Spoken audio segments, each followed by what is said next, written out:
আল্লাহ, আর কতদিন? শরীরটা আর বয় না, মনটাও ভেঙে গেছে। এবার আমায় টেনে নাও।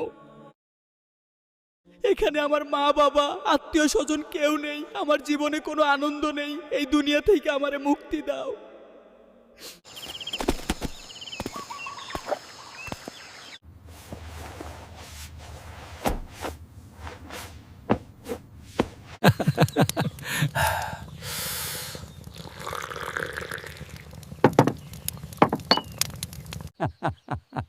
জয়নাল মিয়ার মতো নেককার লোক হয় না, কিন্তু লোকটা সারাক্ষণ মরার কথা কেন বলে?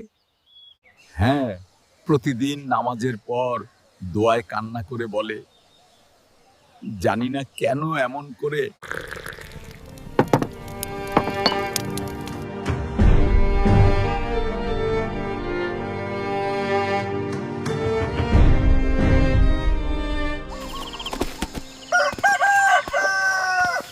জয়নাল চাচা, ও জয়নাল চাচা, জয়নাল মিয়া, ও জয়নাল মিয়া।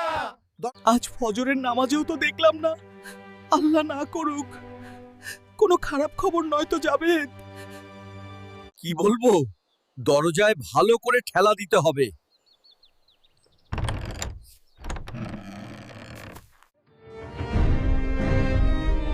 ও জয়নাল চাচা, উঠো, আমাদের রেখে কই চলে গেলে?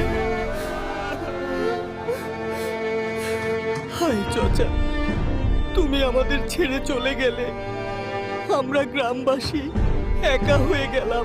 জয়নাল চাচা আজীবন মরণ চাইতেন, আল্লাহ তার ডাক শুনেছেন। এমন মরণ কয়জনের কপালে জোটে? কিছু করার নেই। চল সবাই মিলে উনার দাফন কাফনের ব্যবস্থা করি। হ্যাঁ চলেন সবাই। জয়নাল চাচাকে নিয়ে রমজান মাসের তারাবি শেষে কতই না গল্প করতাম, আর কিছুই হবে না।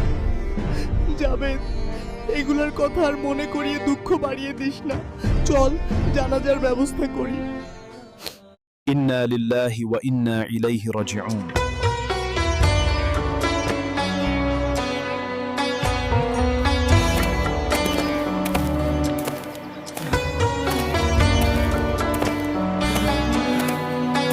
আল্লাহু আকবার।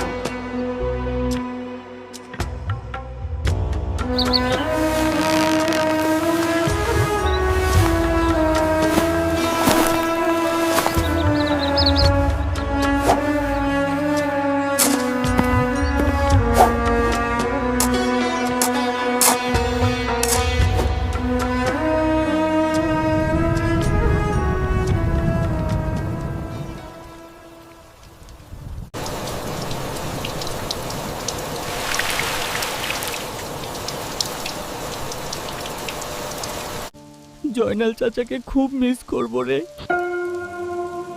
বলে থাক, কাঁদিস না। জয়নাল চাচা তার দীর্ঘদিনের চাওয়া শান্তিতে ঘুমাচ্ছেন। চল যাই।